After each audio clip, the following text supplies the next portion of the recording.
Albert Einstein once said, everybody's a genius, but if you judge a fish by its ability to climb a tree, it will live its whole life believing that it is stupid.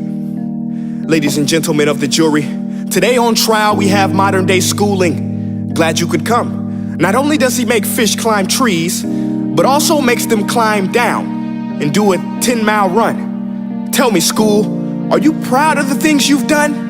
Turning millions of people into robots, do you find that fun? Do you realize how many kids relate to that fish? Swimming upstream in class, never finding their gifts, thinking they are stupid, believing they are useless? Well, the time has come, no more excuses. I call school to the stand and accuse him of killing creativity, individuality, and being intellectually abusive. He's an ancient institution that has outlived his usage. So, Your Honor, this concludes my opening statement, and if I may present the evidence of my case, I will prove it. Proceed. Exhibit A. Here's a modern day phone. Recognize it? Here's a phone from 150 years ago. Big difference, right? Stay with me. Here's a car from today, and here's a car from 150 years ago. Big difference, right? Well, get this. Here's a classroom of today, and here's a class we used 150 years ago. Now ain't that a shame? In literally more than a century, nothing has changed. Yet you claim to prepare students for the future? But with evidence like that, I must ask, do you prepare students for the future or the past? I did a background check on you and let the record show that you were made to train people to work in factories, which explains why you put students in straight rows, nice and neat, tell them sit still, raise your hand if you want to speak, give them a short break to eat, and for 8 hours a day, tell them what to think. Oh, and make them compete to get an A letter which determines product quality, hence grade A of meat. I get it. Back then, times were different. We all have a past. I myself am no Gandhi. But today, we don't need to make robot zombies. The world has progressed. And now we need people who think creatively, innovatively, critically, independently, with the ability to connect. See, every scientist will tell you that no two brains are the same. And every parent with 2 or more children will confirm that claim. So please explain why you treat students like cookie cutter frames or snapback hats, giving them this one-size-fits-all crap. Watch your language. Sorry, Your Honor, but if a doctor prescribed the exact same medicine to all of his patients, the results will be tragic. So many people would get sick, yet when it comes to school, this is exactly what happens. This educational malpractice, where one teacher stands in front of 20 kids, each one having different strengths, different needs, different gifts, different dreams, and you teach the same thing the same way? That's horrific. Ladies and gentlemen, the defendant should not be acquitted. This may be one of the worst criminal offenses ever to be committed.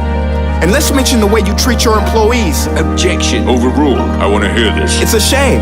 I mean, teachers have the most important job on the planet, yet they're underpaid? No wonder so many students are short-changed.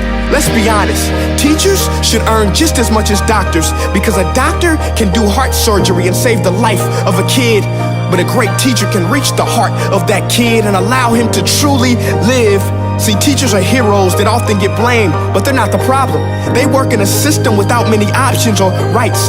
Curriculums are created by policymakers, most of which have never taught a day in their life. Just obsessed with standardized tests. They think bubbling in a multiple choice question will determine success. That's outlandish. In fact, these tests are too cruel to be used and should be abandoned, but don't take my word for it. Take Frederick J. Kelly, the man who invented standardized testing, who said, and I quote, "These tests are too cruel to be used and should be abandoned." Ladies and gentlemen of the jury, if we continue down this road, the results will be lethal. I don't have much faith in school, but I do have faith in people. And if we can customize healthcare, cars, and Facebook pages, then it is our duty to do the same for education, to upgrade it, change it, do away with school spirit, because that's useless unless we're working to bring the spirit out of each and every student, give every gift an equal chance. I know this sounds like a dream, but countries like Finland are doing impressive things. They have shorter school days, teachers make a decent wage, homework is non-existent, and they focus on collaboration instead of competition. But here's the kicker, boys and girls, their educational system outperforms every other country in the world.